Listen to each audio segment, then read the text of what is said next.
الحقني يا بابا، أنا دمي بيتصفى. دي آخر مكالمة ما بين ياسين محمد وأبوه. جري الأب على ابنه في مكان شغل ابنه، لقى ابنه مرمي على الأرض غرقان في دمه، تليفونه جنبه مطعون كذا طعنة في جسمه. الأب من غير تفكير شال ابنه وجري على أقرب مستشفى، لكن للأسف لما وصل المستشفى الدكاترة قالوا له البقاء لله. إيه اللي حصل لياسين محمد؟ ياسين محمد طفل عنده 15 سنة في تالتة إعدادي، أخ ل3 بنات. أمه ماتت من وهو عنده 2 سنين، واللي ربته وتعبت في تربيته سته أو جدته. وتخيل انت لما يقولوا أعز الولد ولد الولد، ما بالك انت بقى ان ولد الولد ده اللي ربته وكبر قدامها كانت سته. المهم ياسين لما وصل لسن 15 سنة قال أنا أبوه كان راجل غلبان على قد حاله، عنده تروسيكل بيطلع كل يوم كده يقضي طلبات لأي حد محتاج ينقل حاجة، راجل رزقه يوم بيوم. فقال لأ، أنا لازم أتحمل المسؤولية. ونادر قوي لما تلاقي أطفال أو ولاد زي دول بيتحملوا المسؤولية.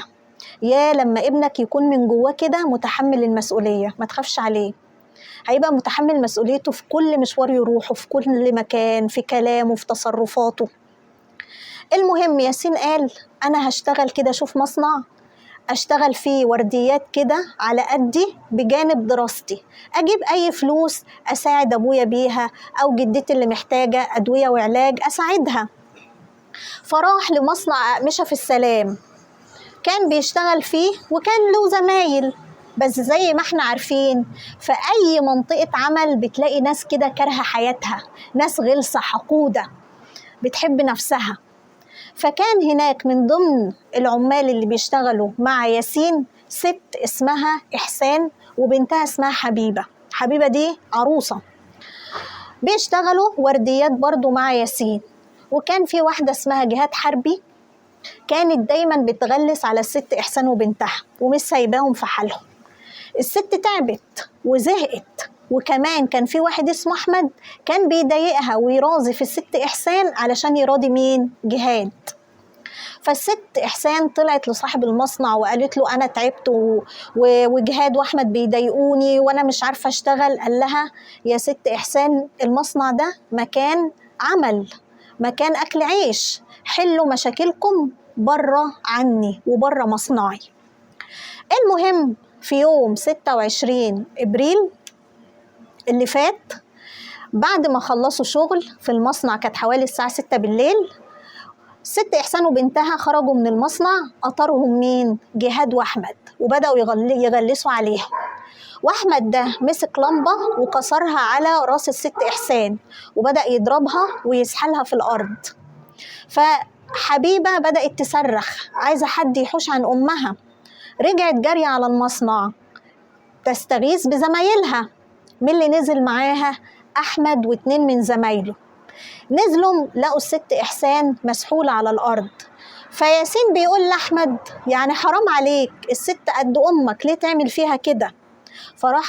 فراح أحمد قايل لياسين وانت مالك، إيش حشرك يا ابن كذا، وشتمه بأمه وضربه كده بالبنية في صدره. طبعا ياسين حساس جدا بالنسبة لأمه أو أي واحد، يعني ما ينفعش أي حد يشتم حد بأمه. فراح ياسين رد له الضربة، رد لأحمد الضربة وشتمه.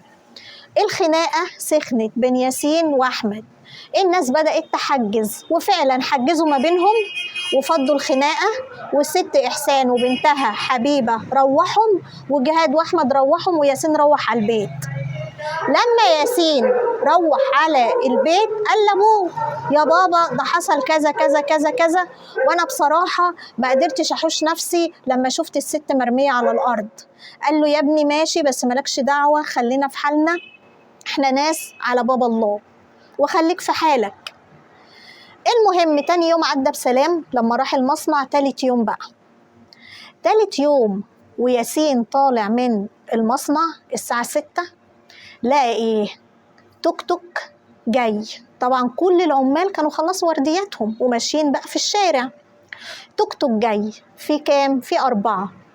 جهاد حربي، البنت اللي اسمها جهاد حربي، وأحمد، ومؤمن، وأخوه أدهم.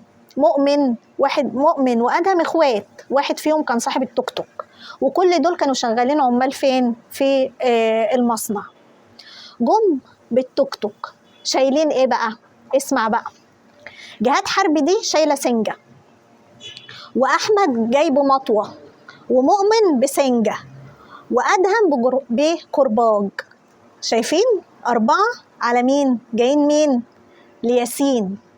جايين ينتقموا من ياسين عشان اتخانق مع احمد، وجايين ينتقموا ايه؟ 4 على 1. وجايين ايه؟ حرب عصابات يابا، كرباج وسنجه. انا مش عارفه هما بيمشوا بالحاجات دي ازاي. انا مره شفت في الشارع واحد معاه سنجه، انا مش عارفه اسمها سنجه ولا سيف، اللي هي الطويله دي. والله انا وقفت، انا استغربت. سنجه طويله، هو كان لابس بنطلون مش جينز، بنطلون قماش. كان توك توك برضو واقف مع توك توك في الشارع وبيتخانقوا ومش عارفه ايه. الولد انا شفته بيطلع سكينه طويله كده، معرفش بتتقال عليها ايه، وكانوا هيتخانقوا والناس فضت الخناقه. راح الولد بعد ما خلصوا الخناقه رجع السنجه الطويله دي في البنطلون من جوه. انا مش عارفه هو عامل لها جراب ولا ايه، ومشي عادي يعني. السنجه طويله طول دراعك، الولد مشي حط السنجه في البنطلون كده من جوه ومشي عادي، ولا عامله له اعاقه في المشي ولا اي حاجه. مش عارفه ازاي. انا وقفت بس الموقف كله انا خدت منه الحته دي. انت ازاي ماشي كده؟ يعني هو ماشي انسان طبيعي، لا حد هيتخيل ان هو بقى معاه سنجه طويله ولا كده. مش عارفه ازاي. ما هو المنطق ما فيش منطق هنا. الاحداث اللي احنا بنشوفها دي ما فيهاش منطق. المهم ال4 دول اللي هم جهاد حربي واحمد ومؤمن وادهم نزلوا على مين؟ نزلوا على ياسين الطفل الغلبان اللي عنده 15 سنه. 4 على 1. اولا ضربوه على راسه. لما اتضرب ياسين على راسه كل ده والعمال واقفين. هي الست احسان بتحكي وبتقول في اقل من دقيقتين حصلت القصه دي كلها. ضربوه على راسه، ياسين وقع على الارض، وراحوا ضاربينه في صدره بالسنجه. كل واحد معاه سنجه بقى، اداله ايه؟ ضربه كده في تحت قلبه كده في صدره، ادوله والسنجه طلعت من الناحيه التانيه. الولد وقع دمه اتصفى. الشرطه جت في الحال، وبعد ما الولد وقع هو اتصل على ابوه وهو في الوضعيه دي، قال له يا بابا الحقني انا دمي بيتصفى. الشرطه جت لحقت من ال4 كام؟ 3. مسكوا 3 والرابع هرب. هو لما ما حبش ان هو يشوف ان احنا نتأذى من الناس ديت عشان كانوا مبهدليننا في الشارع، هو نزل الشارع لقانا مسحولين في الارض. طفل عنده 15 سنه، وما قبلش ان هو يشوف ست وبنتها مسحولين في الشارع من هدومهم ومن شعرهم في الشارع. فعشان كده هو نزل، والتاني استقصده، وتاني يوم اتربص له هو وجهاد، احمد هو كل ده وجهاد. عشان بس ياسين بيقولوا انت بس بتوقع واحده قد امي على الارض، ضربوا نغزوا في قلبه وبيشتموا بامه. هو ياسين ما كانش بيحب حد يشتمه بامه، بيدافع عن نفسه وبيزقه، فجاله تاني يوم بقى لاجل الكلمه دي بس. طبعا تخيل يعني 4 على 1، والخناقه ايه؟ سببها ايه؟ انت يا احمد شتمت ياسين وياسين شتمك، خلاص الدنيا خلصت خلاص. كل واحد شتم التاني وضرب التاني، جاي تستقوى عليه ب4. وياسين محدش يقول مثلا، يعني مفيش عقل ولا منطق يقول ان واحده ست بتضرب ومسحوله في الارض واحنا نقعد نتفرج عليها. يعني دي اقل حاجه واحد متربي وعنده اصول وعارف يعني ايه ست واحترام الست، اللي هي ممكن تبقى زي امي او اختي، انها يتعمل كده فيها في الشارع. طبعا ابو ادهم ربنا يصبره بيطلب حق ابنه. هي الشرطه قبضت على 3 والرابع هربان. ادهم كان بالنسبه له سنده، ابنه الوحيد على 3 بنات. ست ادهم لما عرفت كانت مسمياه ظهري، مسمياه ياسين ظهري وسندي. كان بيجيب المرتب بتاعه كل اسبوع 600 جنيه، وكان بيجيب لها علاجها، هو اللي كان بيجيب لها دواها. كانت امه، هو فتح عينيه لقى امه ماتت، وكان بيقول لسته يا امي، هي دي اللي ربته، هي دي اللي كبرته. الست بتقول ده ظهري، ده سندي، انا ظهري اتكسر. والنعش طالع بياسين رايحين يدفنوه، سته بتقول له استناني يا ظهري، استناني يا سندي، انا جايالك. وربيته امه توفت الله يرحمها وسايبان عنده سنتين، ربيته وطلعته وكبرته على الايمان وعلى كل حاجه، ومحترم ومؤدب، ولا يشرب ولا يعمل حاجه تندقوه، ومربياه في صدره وفي بيتي. بس إن كان يرضي ربنا كده ما يرضاش حد، يتلموا عليه عشان ما يحوش عن واحده ست كبيره زي سته، يتضرب ويتموت كده. وفين حقه؟ احنا عاوزين حقه، حقه للقصاص ان يتشارجوا، غير كده مفيش، عشان يبرد نارنا وما تحصلش مشاكل. بس حسبنا الله ونعم الوكيل. ده هو 3 بنات وهو الرابع الكبير، كان ما يكد على مدرسته، كان ما يتدرس، كان ما يكد عليه ويجيب لي علاج. حرموني منه، يحترموا من نسبة الدنيا يا رب. حسبنا الله ونعم الوكيل. احنا عاوزين القصاص، احنا عاوزين القصاص. يعني مشهد محزن، مشهد محزن. مش عارفة انت هتربي ابنك على ايه؟ يعني ده موقف مش محتاج الواحد متربي يشوف ست بتتضرب ويقف يتفرج عليها. يعني ياسين ده يعتبر شهيد الشهامة، والأشكال اللي زي جهاد وأحمد وأدهم وآدم مالوا المجتمع بتاعنا. احنا عايزين نصفي المجتمع من الأشكال الوسخة دي أشكال وسخة، أشكال بتضر المجتمع، بتخليه مفيهوش أمان. على النقيض بقى من ياسين، شفتوا ياسين عمل إيه؟ ضحى بحياته علشان واحدة ست.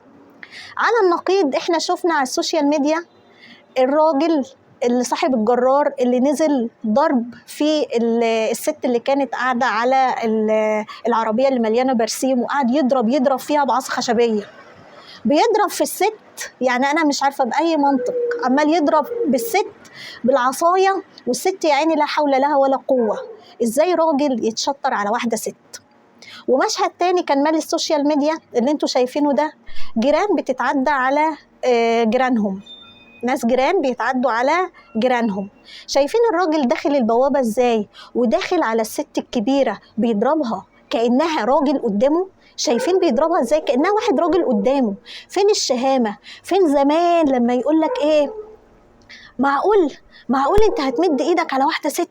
ازاي ده الناس تاكل وشك. فاكرين الأصول بتاعت زمان؟ انت هتهزق نفسك مع واحدة ست. كان الراجل زمان لو ست غلطت فيه يقول لها انا مش هرد عليكي، انا مش همد ايدي عليكي عشان انت واحده ست، انت ليكي رجاله يترد عليهم، لما يجي جوزك ولا ابنك ولا ابوكي وانا هرد عليه.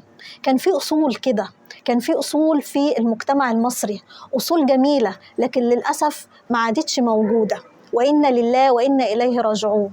ربنا يصبر قلب أبو ياسين وسته على فراقه، وربنا يرحمك يا ياسين. والسلام عليكم ورحمة الله وبركاته.